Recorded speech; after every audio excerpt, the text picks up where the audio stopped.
Hello, algebra classes. This is our second lesson via virtual online stuff. And today I'm going to talk to you about factor by grouping.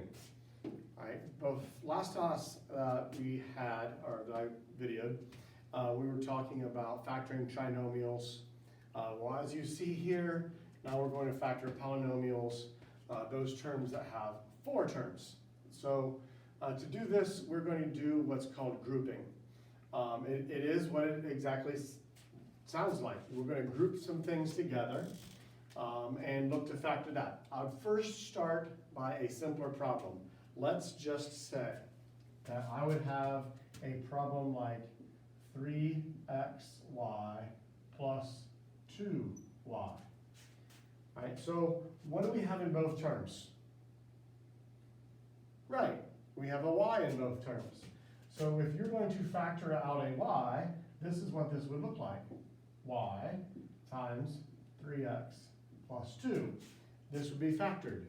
What we factor out comes outside the parentheses. What we divided by, or what's left, stays inside the parentheses. And we already know how to do that. We've been doing that for quite some time now.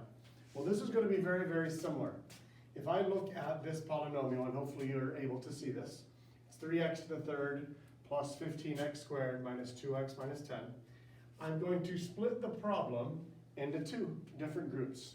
So I have the first two and the second two. As I look at these first two, I'm trying to find what I can factor out of both terms.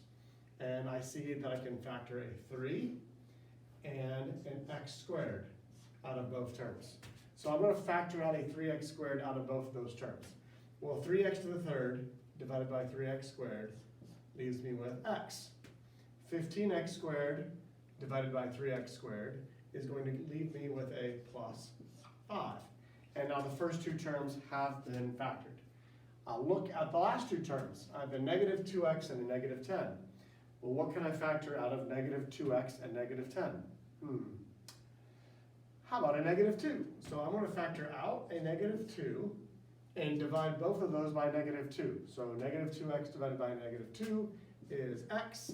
Negative 10 divided by negative 2 is a positive 5. All right. Well, remember when we had this problem over here, we had 3xy plus 2y, and now we have 3x squared, x plus 5, and minus 2, x plus 5. So what I'm going to do is, just like I factored out the x that was in both terms, I'm going to factor out the x plus 5. So watch this. Notice how 2y's become 1, 2x plus 5's become 1. I factored that out, and I put it in front of what's left. What's left is 3x squared minus 2. 3x squared minus 2. Ta-da! And there you have factoring. We have our binomial times our binomial. If I was to multiply this out, x times x to the second is 3x to the third. X times negative 2 is negative 2x. 5 times 3x squared is 15x squared. 5 times negative 2 is negative 10. And that is your first example of grouping. Totally think you probably all have it by now, but I'll probably do one more example or two more examples or 10 if you need me to, but probably keep it at that. So if I just come straight down here on number 3, and this worksheet is in the packet and it's posted online so you can see my work as you follow along if you'd like. So as I look at this one here, I look at x to the third and 2x squared. What goes into both? How about an x squared? What's left would be x plus 2. How about negative 5x and negative 10? Class, negative 5x, negative 10. Oh, very good. You can take out a negative 5. And what would be left would be x plus 2. Awesome.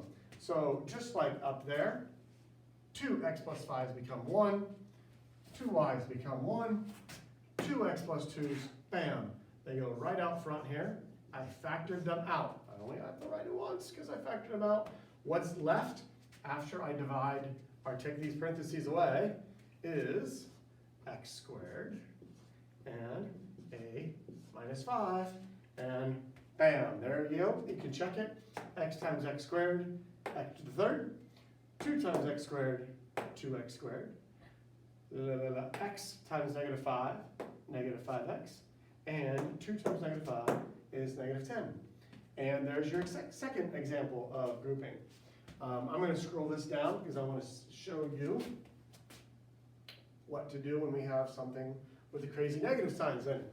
So I'll get this all out of the way. There we go.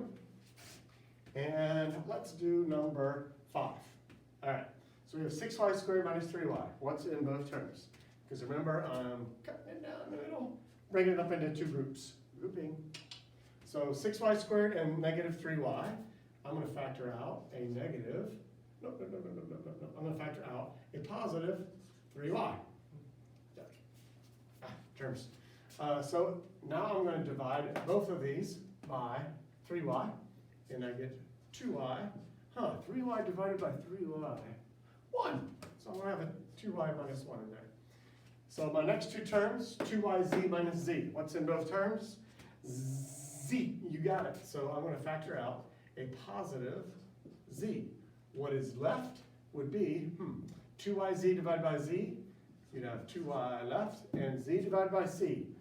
Z divided by z is 1. So I'm going to have a minus 1 in there as well. Move the mouse out of the way. So now what's in both terms? 2y minus 1 goes in front, and what is left would be 3y plus z, and there's your answer. You can check it. 2y times 3y, 6y squared. 2y times z, 2yz. -1 times 3y, -3y. -1 times z, -z. Bam, there you go. Last example. Hopefully you can see this one over here. X squared y plus 3x minus 7y minus 21. I'm going to break it up into 2. Right down there. Xy squared, or x squared y and 3x squared. What's in both terms? Well, I did just say x squared both, so I'm going to factor out an x squared. What is left would be y plus 3. Now, one thing you've got to remember, that if your parentheses here are not the same, then you didn't do something right, and you need to go back and look at it. Sometimes you'll need to rearrange these things, but I don't think you'll need to do that in any of your homework problems. Obviously, we're going to factor first. Tally mark. I think I've said that almost 2,000 times now since I talked about that. So factor first, we couldn't, so split it in half, take the x squared out, y plus 3. What is a -7y squared and -21y? Well, I need this to be in my parentheses. I realize I can divide by a -7 and a y, leaving, oh my goodness, what gracious, -21 divided by -7 is +3. My parentheses are the same. That's good, because then I can take the y plus the 3 in one parentheses, and what's left? X squared minus 7y, and bam, now you've got grouping. So just remember to kind of cut everything in groups of 2, factor out the first, factor out the second, look for the parentheses are the same, factor those out, put them out in front, and you got it. On homework, I tried to give you some examples as you come down, and then I kind of led it to some guided examples. Somebody emailed me yesterday and said that the examples on the paper helped as much as the video, whether it be that or this or whatever. Ask me questions if you have. Again, from 10 to 2 every day, I'll be around for sure. Since I'm either at school or in my house, I don't have anything else to do. So if you text me or email me anytime during the day, I'll probably get back to you as quickly as possible. I want you guys to understand this. I want us to be able to get through this. This is kind of our last section here in factoring. We'll be doing a little bit of review, and I'll be giving you some practice problems. This one I'll assign on a couple cons to go with it, and that will be it for the week. So you've got your 2 lessons for this week, and next week we'll get into just reviewing some stuff, and we'll be able to take our test, and I'll work on that. So as the world continues to get crazy, this is the best I'll do. I'm probably taking everything home tonight. So you might see me do this from my basement or something like that next week, but we'll kind of see what happens. So I hope you guys are having a good time at home. Stay away from each other, stay safe, and we'll talk to you later. Bye.